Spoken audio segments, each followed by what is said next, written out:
오늘은 기도를 들으시는 하나님이라는 제목으로 말씀을 드리겠습니다. 교회를 우리가 오래 다니면서 드는 질문은 하나님께서 정말 내 기도를 들으실까? 하나님이 기도를 들으신다면 세상은 왜 이러는가? 기도하면 정말 하나님께서 응답하시는 건가? 그런 의구심을 우리가 가질 때가 있습니다. 물론 저도 그렇고요. 때로 기도 응답이 더디는 것을 보면서 하나님께서 우리의 기도를 들으시나 라는 의구심을 가질 때가 있지만 오늘 시편 34편은 그 질문에 대해서 분명하게 대답을 하십니다. 하나님은 우리의 기도를 들으신다. 한번 따라하십시다. 하나님은 우리의 기도를 들으십니다. 오늘 시편 34편을 통해서 기도하는 사람들에게 하나님께서 어떻게 응답하시는지 세 가지만 살펴보도록 하겠습니다. 첫째, 두려움에서 건지십니다. 하나님은 기도를 통해서 온갖 두려움에서 우리를 건지십니다. 시편 34편 4절에 보면 내가 여호와께 간구하며 내게 응답하시고 내 모든 두려움에서 나를 건지셨다. 나를 내 모든 두려움에서 나를 건지셨다고 말씀합니다. 이 시편 34편의 배경은 사무엘상 21장입니다.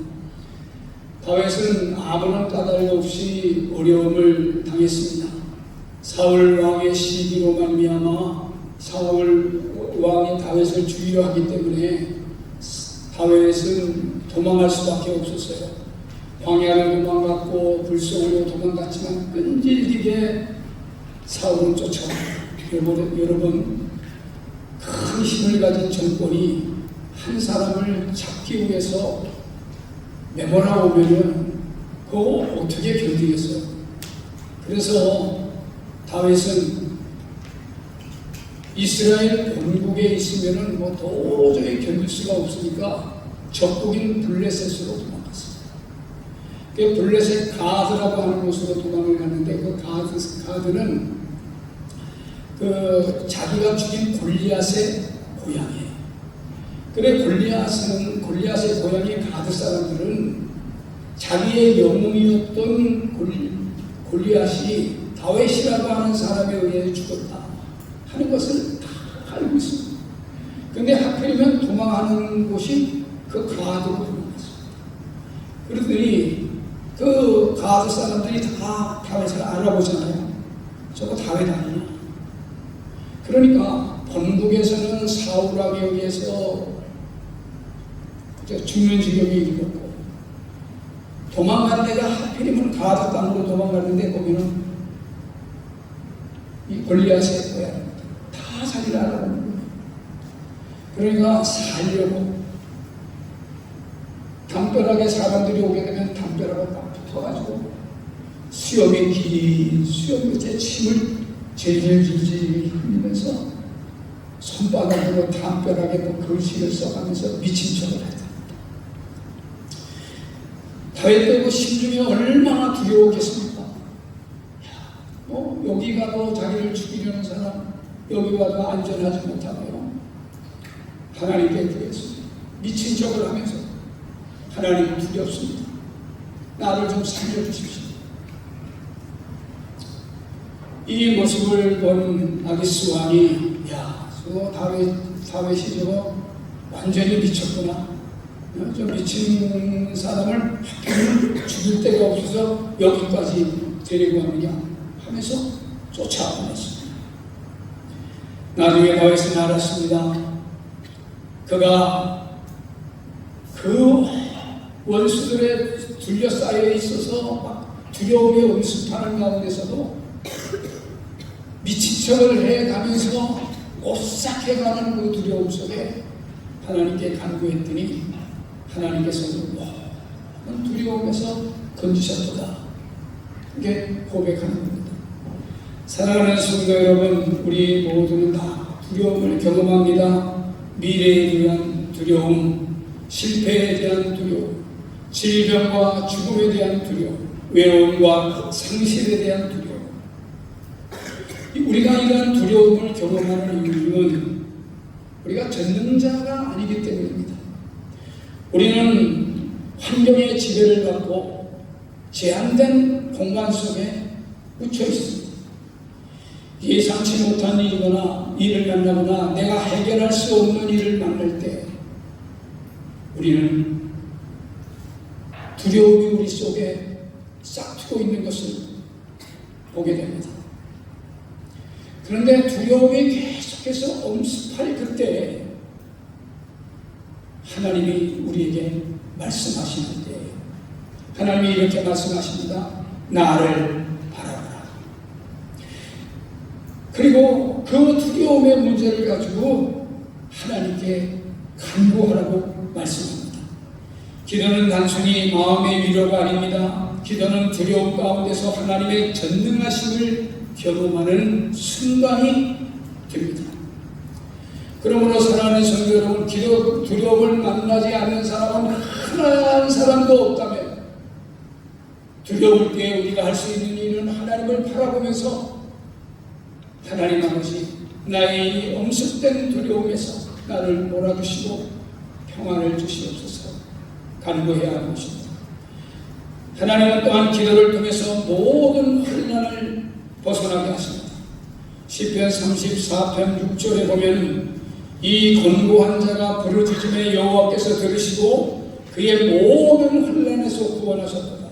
여기 권고한 자라고 하는 것은 아니나 하는 아니라고 하는 히브리 말인데 이것은 단순히 가난하거나 궁핍한 사람을 의미하는 것이 아니라 스스로 자기의 삶의 문제를 해결할 수 없는 상태에 있는 사람을 아니라고 말합니다.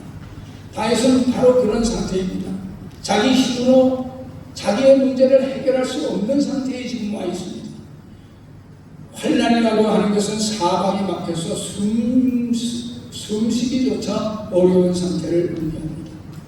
앞뒤가 콱콱 막히고 어떻게 해결해 나가야 될지 모르는 그런 상태에서 하나님께 부르짖었더니 기도 그 어려움에서 구원하셨다는 것입니다. 우리도 지난 일들을 살펴보면 크고 작은 어려운 일들을 많이 만나지 않습니까? 아무리 생각해봐도 길이 보이질 않아요. 마음이 무너집니다. 사람과의 관계에서 찢겨집니다. 건강과 삶의 무게가 버거워져서 어떻게 살아야 하나 짓눌릴 때가 있습니다. 그런데 오늘 성경은 우리에게 이렇게 말씀하십니다. 의인이 부르짖음에 여호와께서 들으시고 그들의 모든 혼란에 건지십니다. 의인이 부르짖을 때에 여호와께서 들으시고 그들의 모든 혼란에서 건지십니다. 하나님은요 자기의 모든 문제를 가지고 하나님께 부르짖는 자를 찾으시고 가까이 하십니다. 시편 34편 88절에 보면 여호와께서는 마음이 상한 자들을 가까이 하시고 중심으로 통회하는 자를 구원하시더라. 마음이 산산이 부서진 자, 영혼의 깊은 곳으로 떨어져서 하나님 내가 어떻게 해야 되겠습니까? 하나님 내가 어떻게 살아야 되겠습니까? 자기의 자신을 통회하며 나아가는 사람, 이런 사람을 하나님께서 가까이 하시고 붙들어 주신다고 하는 것입니다. 하나님은 자기의 마음을 찢고 주님 앞에 나오고 하나님께서 나의 기도를 들으신다는 사실을 믿고 하나님께 나와 부르짖는 사람을 멀리하지 아니하셔도 가까이 하십니다. 하나님 아버지 나를 도와주세요. 하나님 나를 살펴주세요. 하나님 나를 인도해 주세요. 하나님 나와 함께 해주세요. 하나님 나를 붙들어 주세요. 이렇게 하나님이 필요해서 하나님을 붙잡고 간절히 간구하는 사람 하나님께서 구원해 주신다고 말씀합니다. 또한 하나님은 기도를 통해서 가장 좋은 것을 주십니다. 오늘 본문 10절에 보면 젊은 사자는 궁핍하여 죽을지라도 여호와를 찾는 자는 좋은 곳에 부족함이 없으리로다. 하나님은 기도를 통해서 가장 좋은 것을 주십니다. 기도는 허공을 향한 독백이 아닙니다. 기도는 기독교인들이 하는 그녀의 종교 행위가 아닙니다. 단순히 마음의 평화를 얻기 위한 하나의 수단이 아니에요. 기도는 하나님께서 일하시는 방식이고, 지금도 하나님은 기도를 들으십니다. 기도하는 사람을 통하여 역사하시고, 기도하는 사람들에게 은혜를 베풀어 주시고 가장 좋은 것을 주시는 분이십니다. 야베스의 기도하는 책이 있습니다. 읽어보신 분이 있을 거예요. 브리스 윌킨스라고 하는 분이 쓴 책인데 많은 사랑을 받았습니다. 저도 이 책을 읽고 이 책을 가지고 한 4주간에 걸쳐서 설교를 한 적이 있어요. 이 책의 2장에 보면은 이런 질문을 밀킨스가 던집니다. 우리는 하나님께서 기도를 들어주신 하나님이라고 하는 것을 분명히 우리는 알고 있는데, 그런데 왜 우리는 기도하지 않느냐? 이런 질문을 던져요. 여기 한 6가지의 이유를 드는데, 그것을 집약해서 한 단어로 합축해 보면은 실망과 체념이라고 말할 수 있어요. 사람들은 기도하지만은 기도에 응답하지 않는 하나님 때문에 실망하거나 낙담하는 경우가 있다는 거죠.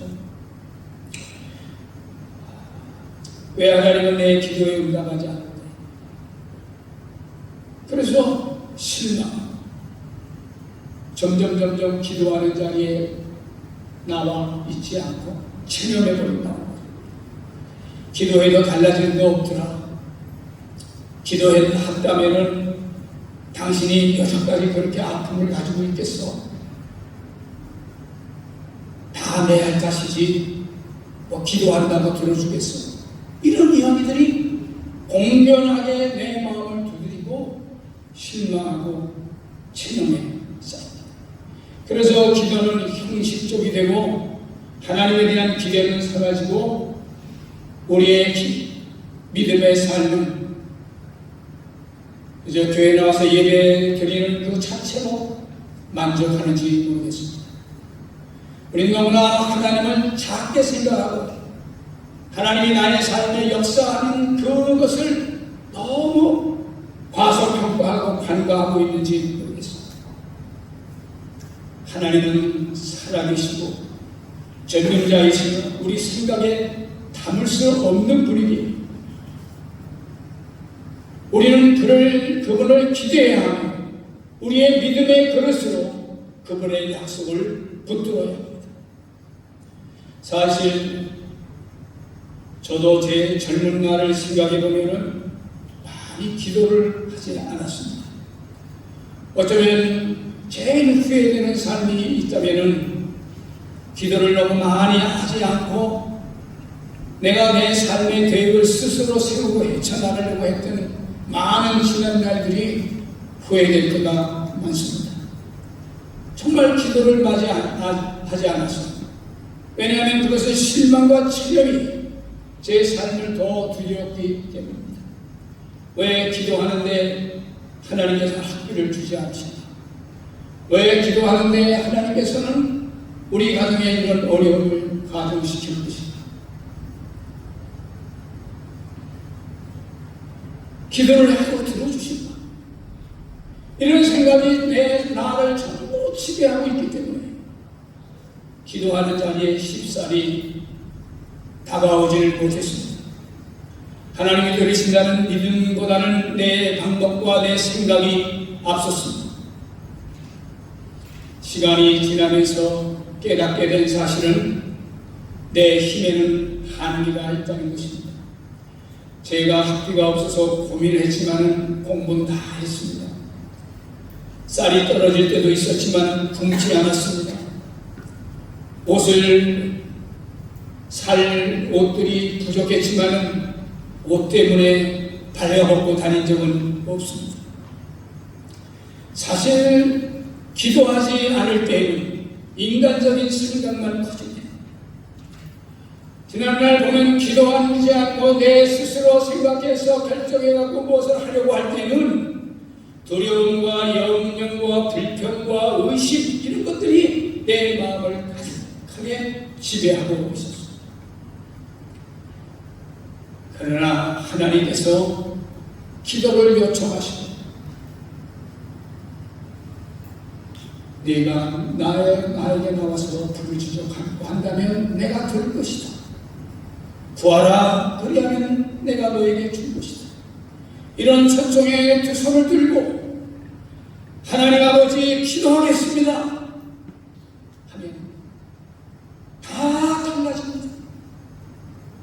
내가 생각하는 것보다도 더 훨씬 풍성하게 달라집니다. 브루스 윌킨스는 책의 마지막에 짧은 우화 하나를 소개합니다. 어떤 사람이 꿈속에서 천국에 갔습니다. 천사가 저기를 데리고 다닙니다. 근데 저기 큰 창고가 있어요. 그래 천사에게 저게 무슨 창고입니까? 그러니까 거기 가면 수고만 잘할 테니까 그냥 가자. 꼭 가고 싶어요. 그냥 가자니까 한번 가고 싶어요. 그래서 가봤어요. 갔더니 세상에 보험을 참고 가는 거예요. 천사가 말하기를 하나님께서 기도하며 주려고 준비해 놓은 것인데 사람들이 구하지 않아서 그냥 남겨둔 축복의 상자입니다. 물론 이건 우화입니다. 그러나 우리에게 깊은 질문을 던집니다. 우리는 하나님 앞에 얼마나 기도하며 살고 있습니까? 우리는 얼마나 하나님 당신이 필요합니다. 하나님 당신은 나의 삶의 인도자이십니다. 얼마나 그분이 나의 삶의 필요로 요구되며 그분 앞에 우리의 삶의 문제를 가지고 서 있습니다. 성경은 말씀합니다. 너희가 얻지 못하는 것은 구하지 않기 때문이다. 구하라 그리하면 받으리니 너희 기쁨이 충만하니. 그러므로 기도의 자리를 만들어야 합니다. 기도의 골방을 만들어야 합니다. 그것이 자동차 안일 수도 있고 그것이 여러분의 방일 수도 있고 그것이 교회일 수 있고 그것이 사무실일 수 있고 어디든지 하나님과 만나는 나와 하나님과 만나는 골방이 필요합니다.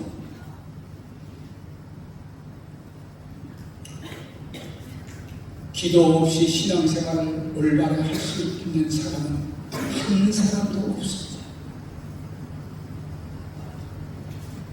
기도 없는 신앙생활은 종교 행위로 나아갈 가능성이 많습니다.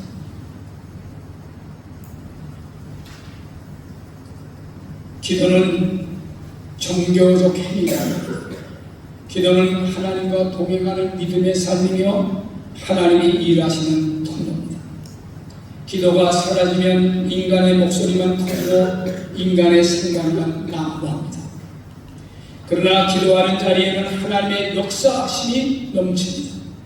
하나님은 반드시 우리의 기도를 들으실 뿐만 아니라 기도를 통해서 역사하십니다. 저는 제 삶의 기도에 응답하는 기도의 간증들이 많습니다. 때로 이런 얘기를 하면 너무 자랑감이 될 것 같아서 다다두번 합니다. 지금도 하나님께서는 나의 기도를 들으시고 어떻게 나를 선하게 인도하시는지 깜짝 놀랄 따름입니다. 2022년도 연초에 우리는 가족의 기도 제목들을 나누었습니다. 늘 행해 오는 습관입니다. 올 2026년도에는 무슨 기도의 제목을 나눌까 다 나눕니다. 그리고 그것이 어떻게 이루어지는가 하는 것을 경험합니다. 2022년도에 우리 큰 사이로부터 기도의 제목을 받았습니다. 아버님, 제가 이제 부목사로 섬긴 지가 거의 10년이 다 되어갑니다. 담임 목사로 나가야겠는데 기도해 주십시오. 그래서 적었습니다. 그래, 이 목사가 기도의 제목을 적어놓았으니 하나님께서 들으셨고 우리가 기도하면 어떤 역사가 이룰 것이다. 적었습니다. 둘째 딸이 기도 제목을 내놓았습니다. 아빠, 나 올해 결혼을 좀 해야 되겠습니다. 나는 사실 결혼하지 않고 아빠의 선교 사역을 통해 도와서 평생 이렇게 살아도 좋겠다. 그렇게 생각하고 결혼하지 않고 아빠하고 함께 아빠의 선교 사역을 도우면서 살려고 했는데, 근데 교회 가서 내가 일을 하려고 하다 보니까 대부분 교회에서 일하는 부장님들이 남자들이잖아. 그래서 그 남자 집사님들하고 만나서 같이 이야기하고 교회 일을 하다 보니까 그 남자 집사님들의 아내들이 자꾸 자기를 이상한 눈초리로 바라보고 자꾸 그렇게 좀 그런 눈초리 있어서 하나님의 일을 교회 안에서 하더라도 결혼을 하고 해야겠다, 그런 생각이 들었어. 그때가 제 둘째 딸이 나이가 37입니다. 그래서 기도하자. 네 기도도 네가 말하는 것도 들었으니 하나님께서 들어주시겠지. 그래서 우리 둘째 딸의 결혼 문제를 놓고 기도 제목을 적었습니다. 네, 기도 제목을 내놓았습니다. 하나님 아버지, 대국강의 비사의 정착과 지금 제가 이 일을 하고 있는데 소리적으로나 여러 가지 일관으로서 파송교회가 필요합니다. 파송교회를 주십시오.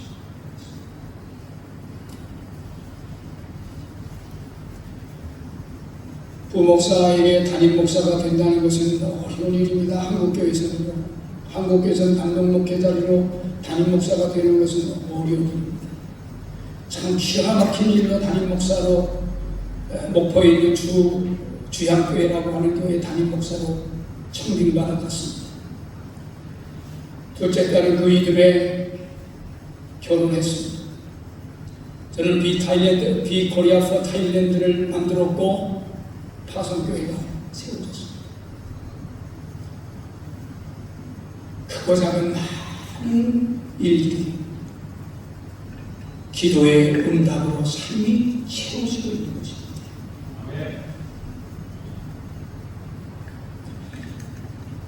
하나님께서 이렇게 준비하고 계십니다. 하나님께서 이렇게 인도하고 계십니다. 하나님께서 이렇게 역사하고 계십니다. 기도는 사랑하는 성도 여러분, 헛되지 않습니다. 하나님은 지금도 살아계셔서 우리의 기도를 들으십니다.